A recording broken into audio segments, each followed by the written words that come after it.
مجھے بہکاریوں سے سخت نفرت تھی۔ میں جب بھی باہر جاتی تو ان کو خود سے دور بہکاتی۔ ایک روز میں اپنی گاڑی میں بیٹھ کر اپنے ڈرائیور کا انتظار کر رہی تھی کہ ایک 6 سال کا بچہ رو رو کر مجھ سے مدد مانگنے لگا۔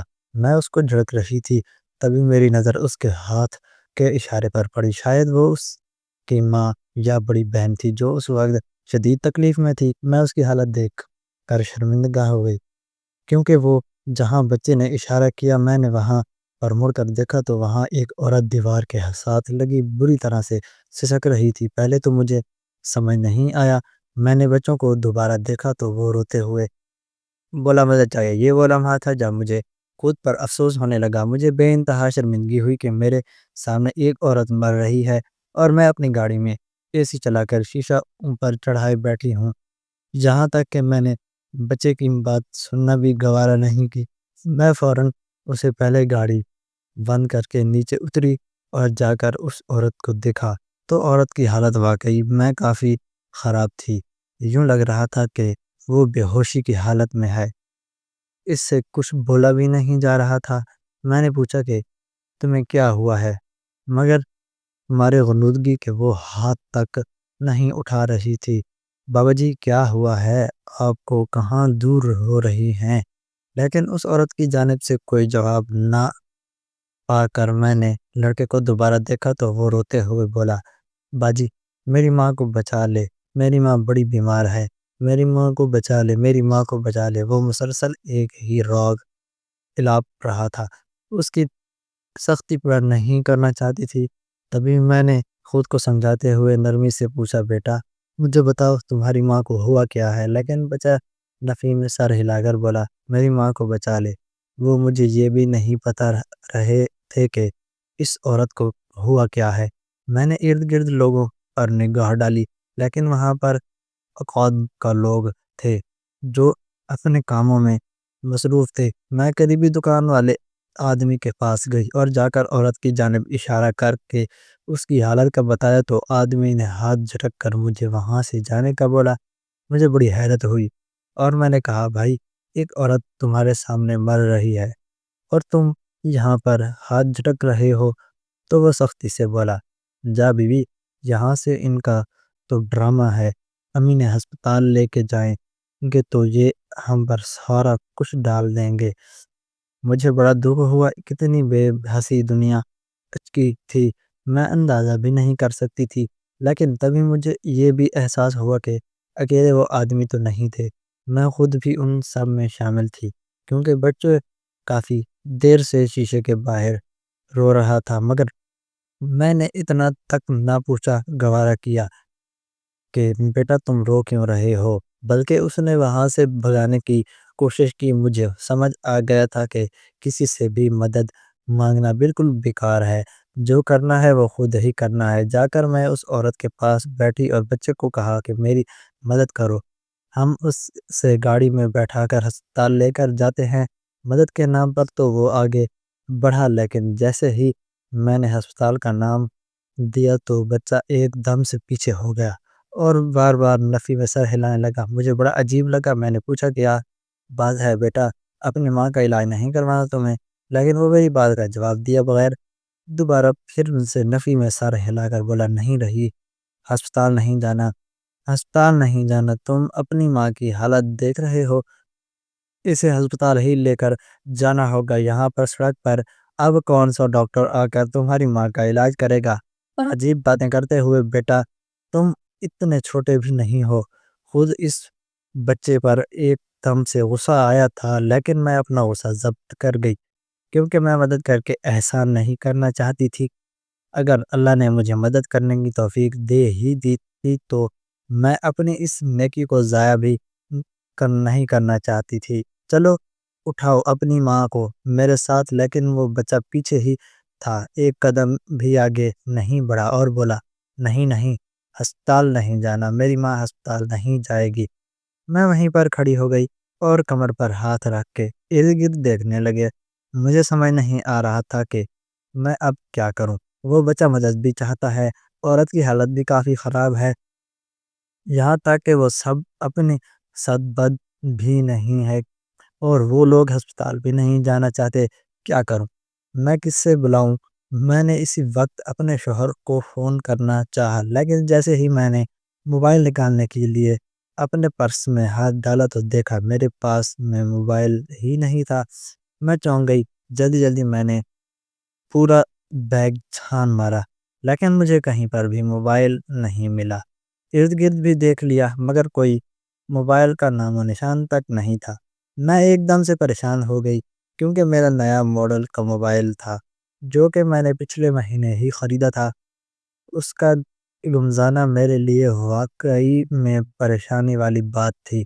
میں نے بچے کو پوچھا کہ بیٹا تم نے تو میرا موبائل نہیں دیکھا؟ تو وہ اونچی اونچی رونے لگا اور بولا جی باجی میری ماں مر رہی ہے اور تم مجھ پر چوری کا الزام لگا رہی ہو۔ مجھے خود پر بھی افسوس ہوا، کیونکہ وہ بچہ تو میرے قریب تک نہیں آیا تھا، پھر میرا موبائل وہ کیسے نکال سکتا تھا؟ مجھے واقعی میں شرمندگی ہوئی تھی باجی۔ میری ماں وہ بچہ میرا بازو کھینچنے لگا تو میں نہ چاہتے ہوئے بھی میں نے صبر سے کام لیتے ہوئے بچوں کو پیچھے کیا اور اس عورت کو بمشکل اپنے سہارے اٹھا کر گاڑی میں لا بٹھایا۔ وہ بچہ بھی ساتھ آ کر گاڑی میں بیٹھ گیا۔ میں نہیں جانتے تھے کہ ہم کہاں جا رہے ہیں، لیکن اندر ہی اندر میں نے سوچ لیا تھا جو بھی قریبی ہسپتال ہوگا عورت کو وہاں چھوڑ کر چلی جاؤں گی۔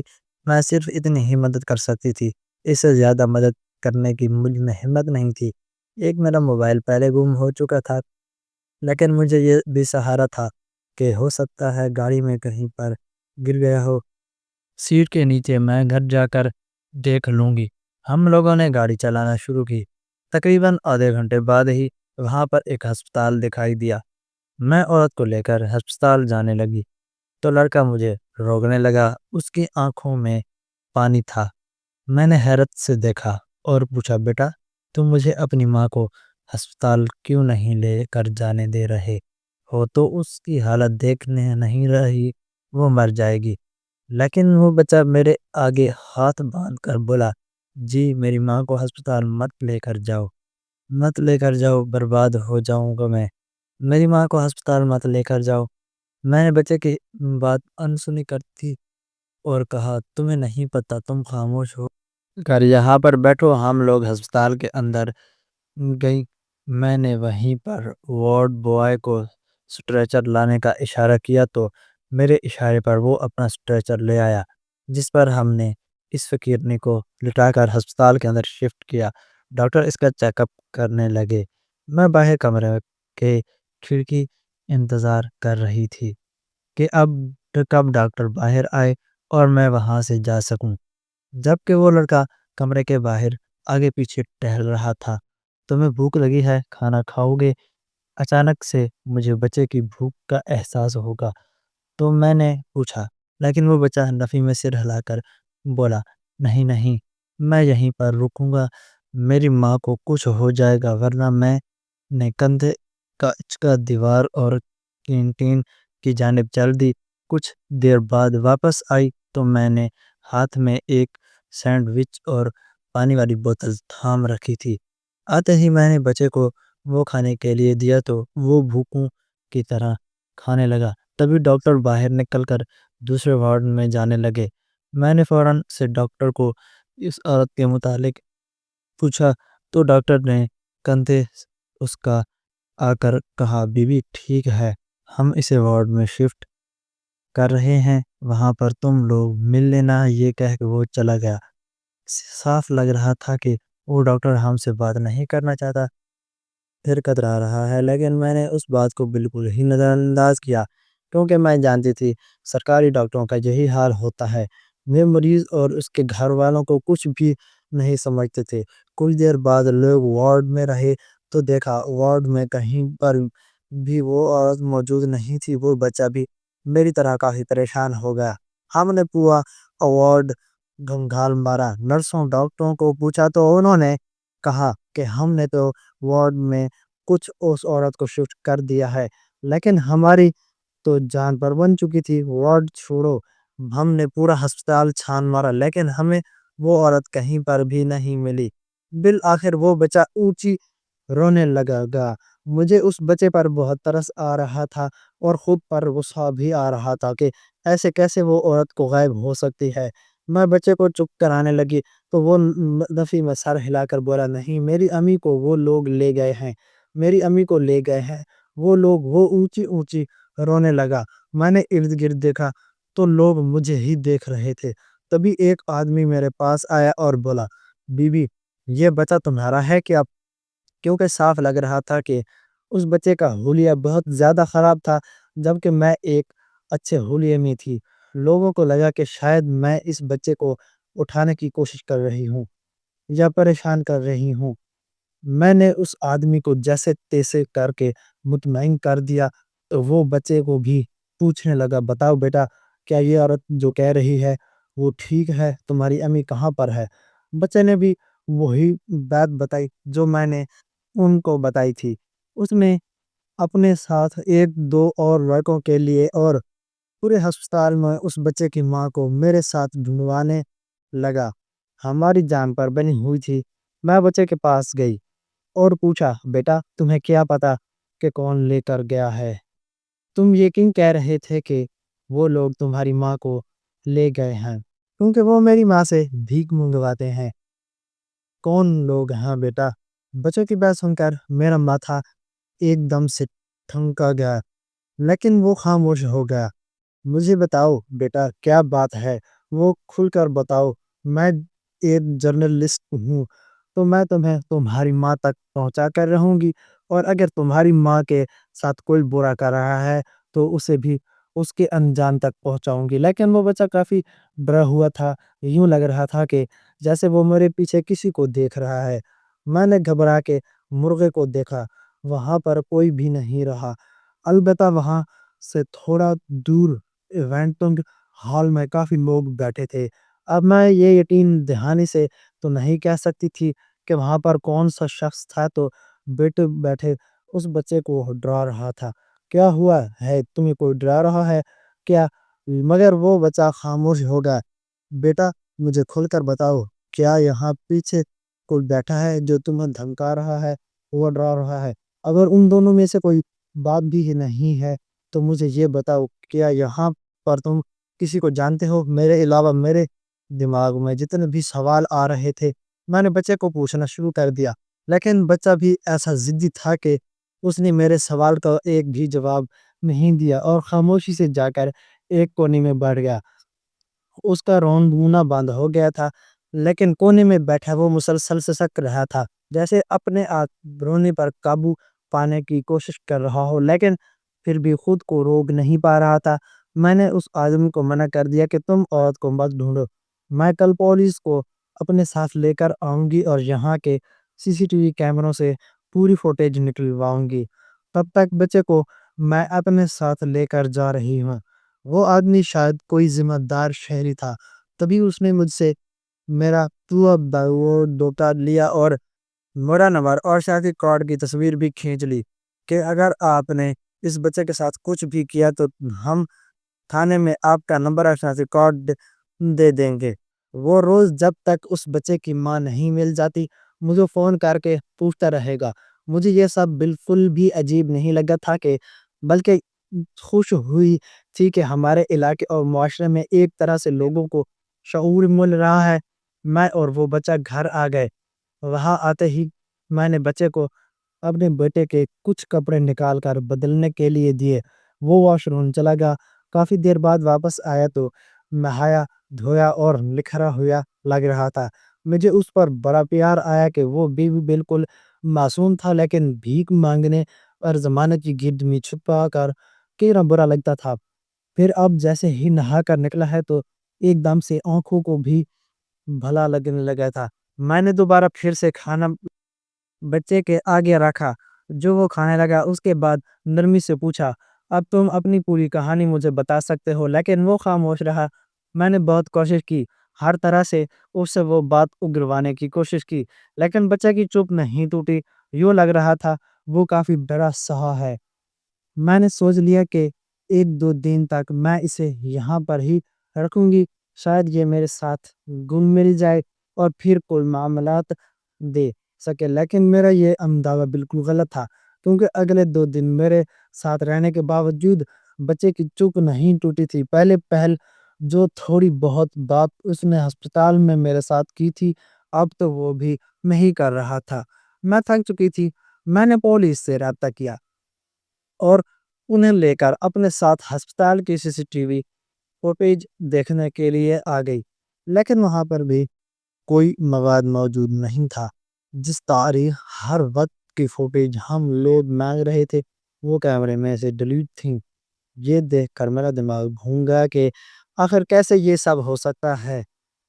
وہ عورت دیکھنے میں بہت غریب اور لاچار لگ رہی تھی، لیکن اس کے باوجود خود آخر ایسا کون تھا جو اسے یہاں سے اغوا کرنے میں کامیاب ہو گیا۔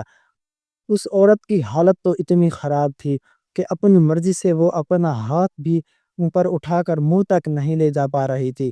ہم لوگ گھر واپس آ گئے۔ میرا دماغ بری طرح سے گھوم رہا تھا۔ میں نے سوچ لیا تھا کہ اب میں سوشل میڈیا پر ایک مہم چلا کر اس عورت کے کیس کی پوری ڈیٹیلز وہاں پر دے دوں گی۔ 2-3 دن تک یہ کام کرنے کا میرا ارادہ تھا، لیکن اس سے پہلے ہی ہمارے ساتھ ایک عجیب و غریب واقعہ ہوا۔ ایک دن میں کچن میں پانی لانے گئی تو میں نے دیکھا اس بچے جس کا نام ریحان تھا، اس کے کمرے کی لائٹ جل رہی تھی۔ میں نے یوں ہی اندر جھانک کر دیکھا تو میری حیرت کی انتہا رہی۔ وہ بچہ بستر پر اوندا لیٹا ہوا تھا اور پنکھا بند تھا۔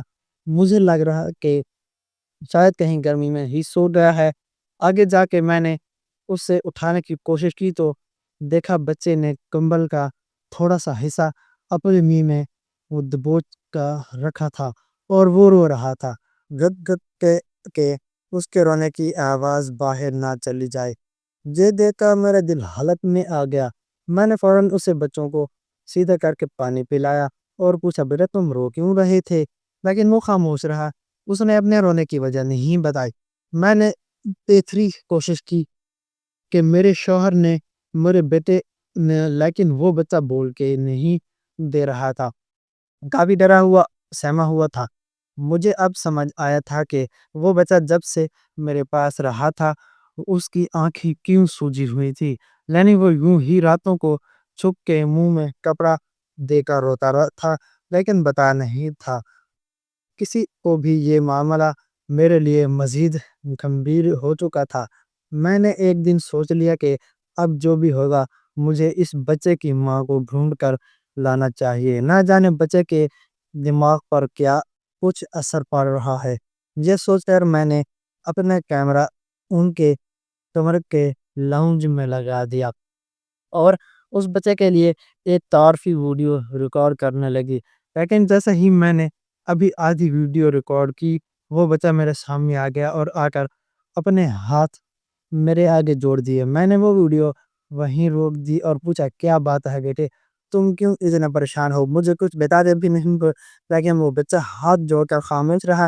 میرے مسلسل پوچھنے پر صرف اتنا بولا خدا کا نام ہے آپ یہ ویڈیو ریکارڈ کر کے سوشل میڈیا پر مت ڈالیے گا۔ لیکن کیوں نہ ڈالوں، اس سے تمہاری ماں مل جائے گی۔ وہ نفی میں سر ہلا کر بولا نہیں میری ماں نہیں ملے گی، تمہیں پتہ ہے تمہاری ماں کہاں پر ہے؟ بچے نے ہاں وہ سر ہلایا۔ یہ دیکھا میرا دماغ گھوم گیا۔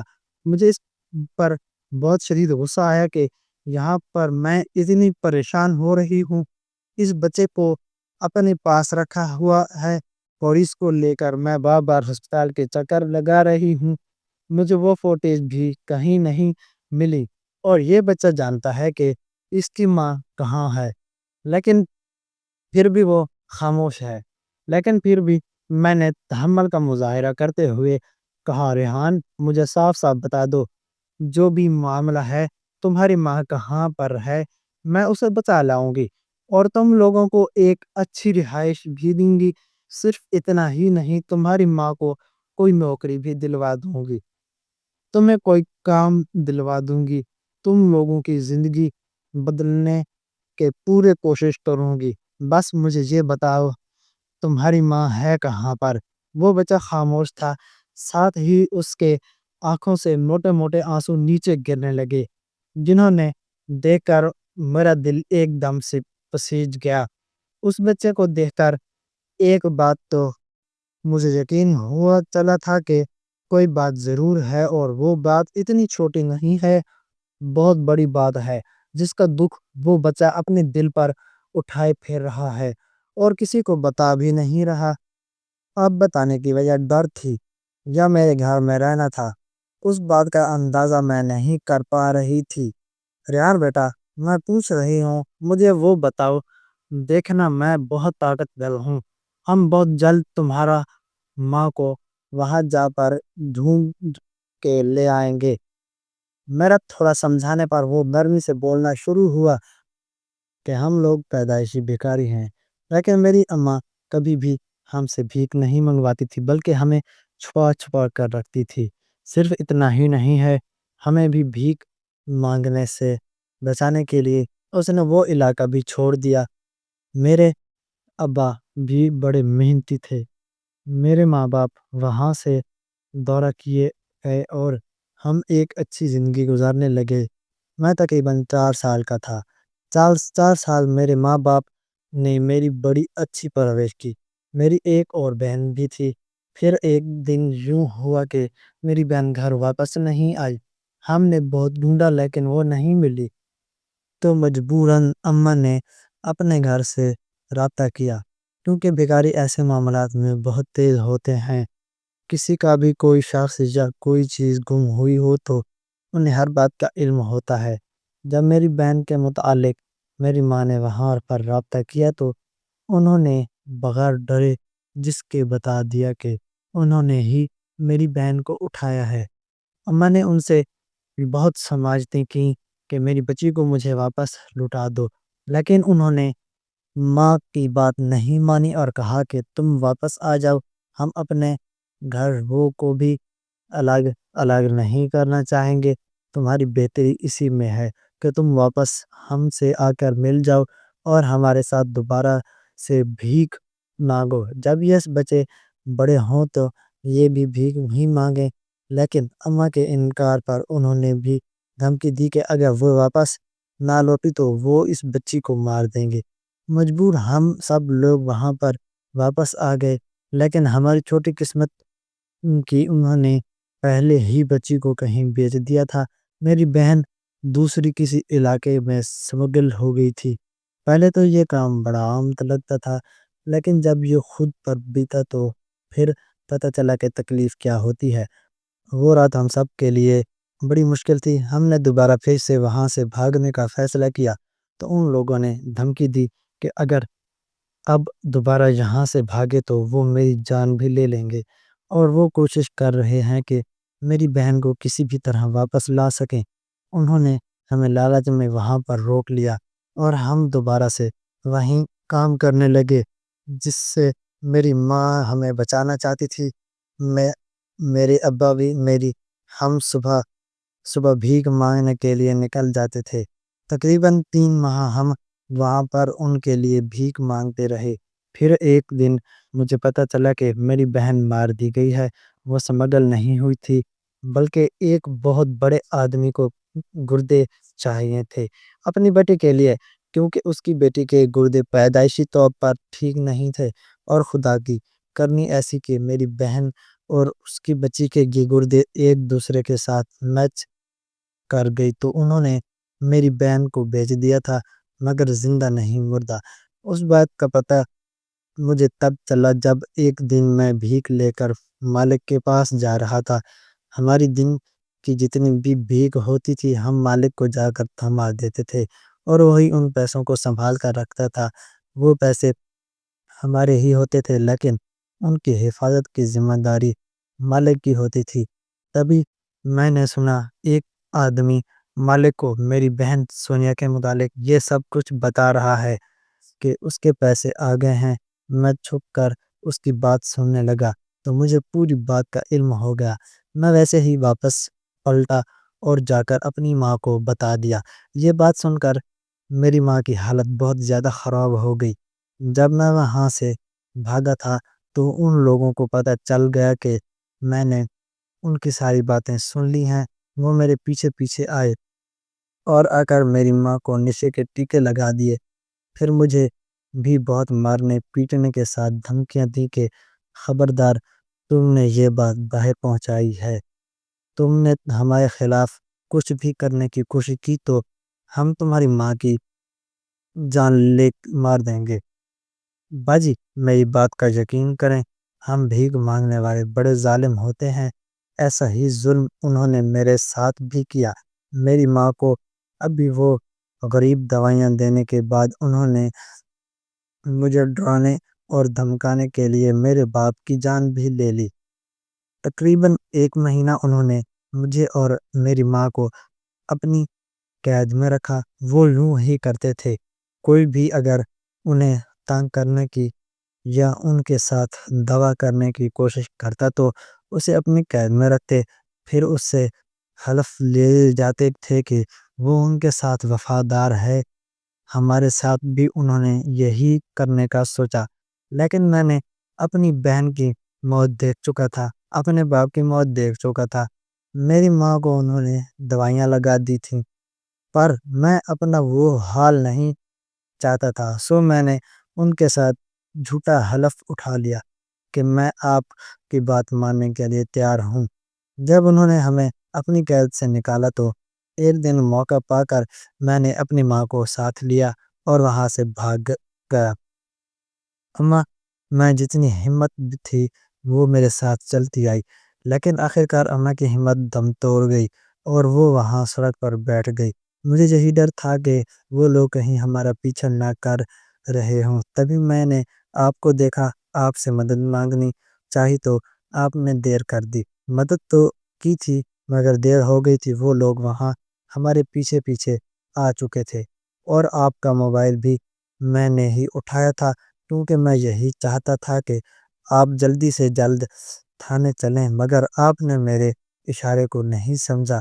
اس وقت میں اتنا ڈرا اور گھبرایا ہوا تھا کہ بول کر پوری بات بتا بھی نہیں سکتا تھا۔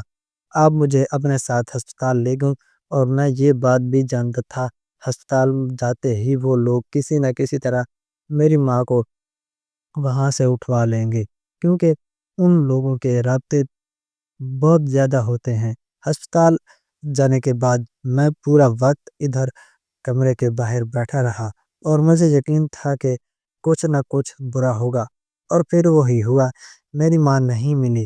جب آپ لوگ ہسپتال میں میری ماں کو ڈھونڈ رہے تھے تو میں نے اپنی ماں کی لاش دیکھی تھی، وہ ہسپتال کے پچھلے صحن میں مردہ حالت میں پڑی تھی۔ وہاں پر کوئی بھی نہیں جاتا، لیکن مجھے اس جگہ کا علم تھا، جب بھی کسی کو ہسپتال سے غائب کروانا ہوتا تو وہیں پر یا تو باندھ دیتے تھے یا پھر اسے مار کر پھینک دیا جاتا تھا۔ بعد میں کچھ کارکن بھیج کر اسے وہاں سے اٹھوا لیا جاتا تھا۔ جب ارد گرد کوئی بھی نہیں ہوتا تھا، میری ماں کے ساتھ بھی یہ ہوا تھا۔ میں یہ بات آپ کو تب ہی بتانا چاہتا تھا، لیکن مجھے ڈر تھا اگر یہ بات میں نے آپ کو بتا دی تو کہیں وہ لوگ آپ کے ساتھ بھی برائی نہ کریں، آپ کو بھی پریشان نہ کریں۔ میں یہاں آپ کے گھر آ گیا، لیکن مجھے یہی ڈر ہے کہ وہ لوگ کہیں آپ کو نقصان نہ پہنچائیں۔ بس اپنی ماں کا غم ہی اندر کھائی جا رہا ہے۔ میں بالکل اکیلا ہو چکا ہوں۔ یہ کہتے ہوئے آخر میں وہ پھوٹ پھوٹ کر رو پڑا۔ جب مجھے سمجھ نہیں آ رہا تھا اس بچوں کو میں کیسے ہمت دلاؤں، میں نے اس سے پانی وغیرہ پلایا اور پھر نیند کی دوائی دے کر کمرے میں سونے کے لیے لٹا دیا۔ میں نے سوچ لیا تھا کہ اس لڑکے کو میں ضرور انصاف دلاؤں گی، لیکن جو ہوا جو میرے وہم گمان میں بھی نہیں تھا۔ ہم سب نے رات کا کھانا کھایا۔ میں نے ریحان کے لیے اس کی مرضی کا کھانا پوچھ کر بنوایا تھا۔ ابھی مجھے یہ سمجھ نہیں آ رہی تھی کہ آگے مجھے کیا کرنا ہے، میں تھوڑا وقت لینا چاہ رہی تھی۔ کھانا کھانے کے بعد ہم سوئے تو سوتے ہی رہ گئے۔ جب صبح ہماری آنکھ کھلی تو قیامت ٹوٹ پڑی۔ ہمارے گھر کی ایک ایک شے چوری ہو چکی تھی۔ پچھلی رات ہمارے گھر میں بہت بڑا اڈا کا پڑا تھا۔ میں نے گھبرا کر اس لڑکے کے کمرے میں جھانکا تو وہاں پر وہ بھی موجود نہیں تھا۔ میرا لیپ ٹاپ، موبائل، چابیاں، گھر کا سارا قیمتی سامان ہماری مشینیں، ہر شے یوں لگتا تھا کہ صفا چٹ کر دی گئی ہو۔ تھانے میں رپورٹ کرواتے تو کیا رپورٹ کرواتے ہیں یہ بھی کچھ سمجھ نہیں آ رہا تھا۔ جب ہم لوگ اٹھے تھے اس وقت بھی ہماری حالت کافی خراب تھی، اور اسے پہلے تو پولیس کو بلایا، پھر ہم نے اپنا میڈیکل کروایا تو پتہ چلا کہ پچھلی رات ہمیں نیند کی بہت زیادہ گولیاں دی گئی ہیں، جن کے زور اثر ہم لوگ جاگ نہیں پائے اور ہمارے گھر میں ڈکیتی ہو چکی تھی۔ یہ واقعہ میرے لیے بہت بڑا تھا کیونکہ میں ہمیں ہمدردی کرنا چاہتی تھی۔ مجھے تو بھکاری پہلے بھی اچھے نہیں لگتے تھے، مگر اس لڑکے نے اپنی اداکاری اور اپنی کہانی سے مجھے یوں الجھا لیا کہ میں نے صحیح اور غلط کی تمیز بھی بھلا دی، اور آج اس کا انجام مجھے یہ بھگتنا پڑ رہا ہے کہ میرا سارا گھر خالی تھا۔ مجھے یہ بات سمجھ نہیں آ رہی تھی کہ اس بچے نے اتنے دن کیوں لیے، یا شاید وہ یہ دیکھنا چاہتا تھا ہمارے ہاتھ کہاں تک ہیں۔ بے شک میں ایک جرنلسٹ تھی، لیکن جرنلسٹ بھی بہت معمولی درجے کی تھی، تو شاید وہ یہی جاننا چاہتا تھا اور وہ اپنے مقصد میں کامیاب بھی ہو گیا تھا۔ ہماری آج کی یہ کہانی آپ کو کیسی لگی؟ کمنٹ باکس میں اپنی رائے کا اظہار ضرور کریں، اور مزید اس طرح کی سبق آموز کہانیاں سننے کے لیے ہماری ویڈیو کو لائک کر دیں اور شیئر بھی کر دیں۔ ہمارے چینل شعیب سٹوریز کو سبسکرائب کر دیں۔ شکریہ، اللہ حافظ۔